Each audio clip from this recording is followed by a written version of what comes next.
an interview with a man named Abdul Aziz ibn Saud.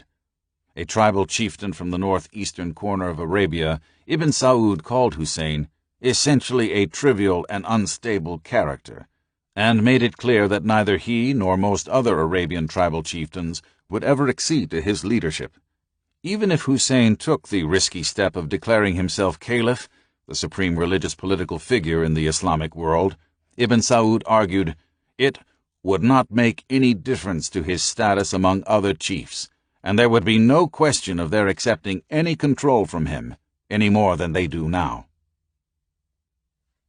To Lawrence, that interview represented a new and potentially very dangerous escalation in the competition between Cairo and Simla.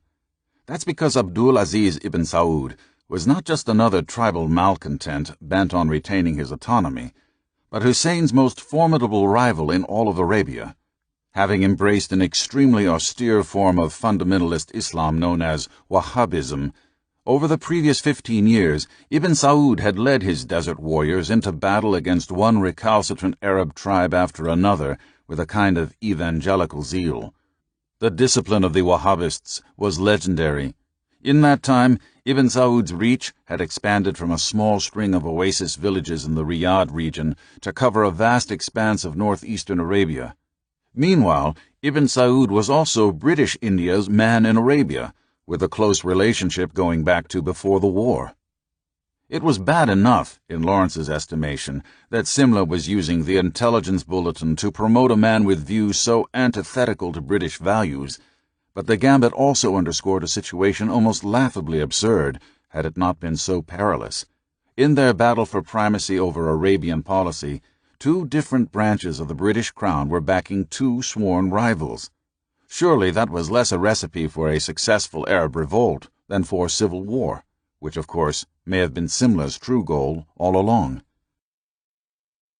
In his repose to the Ibn Saud interview, similarly disseminated to the upper reaches of the British government, Lawrence argued that despite posing as Islamic reformists, with all the narrow-minded bigotry of the Puritan, Ibn Saud and his Wahhabists were hardly representative of Islam. Instead, as he warned in The Politics of Mecca, the Wahhabist sect was composed of marginal medievalists, and if it prevailed, we would have in place of the tolerant, rather comfortable Islam of Mecca and Damascus the fanaticism of Najd, intensified and swollen by success. As with many of Lawrence's other predictions, his warning about Ibn Saud and the Wahhabists was ultimately to prove true. In 1923, Ibn Saud would conquer much of the Arabian Peninsula and, to honor his clan, give it the name Saudi Arabia. For the next 90 years, the vast and profligate Saudi royal family would survive by essentially buying off the doctrinaire Wahhabists who had brought them to power, financially subsidizing their activities so long as their disciples directed their jihadist efforts abroad. The most famous product of this arrangement was to be a man named Osama bin Laden.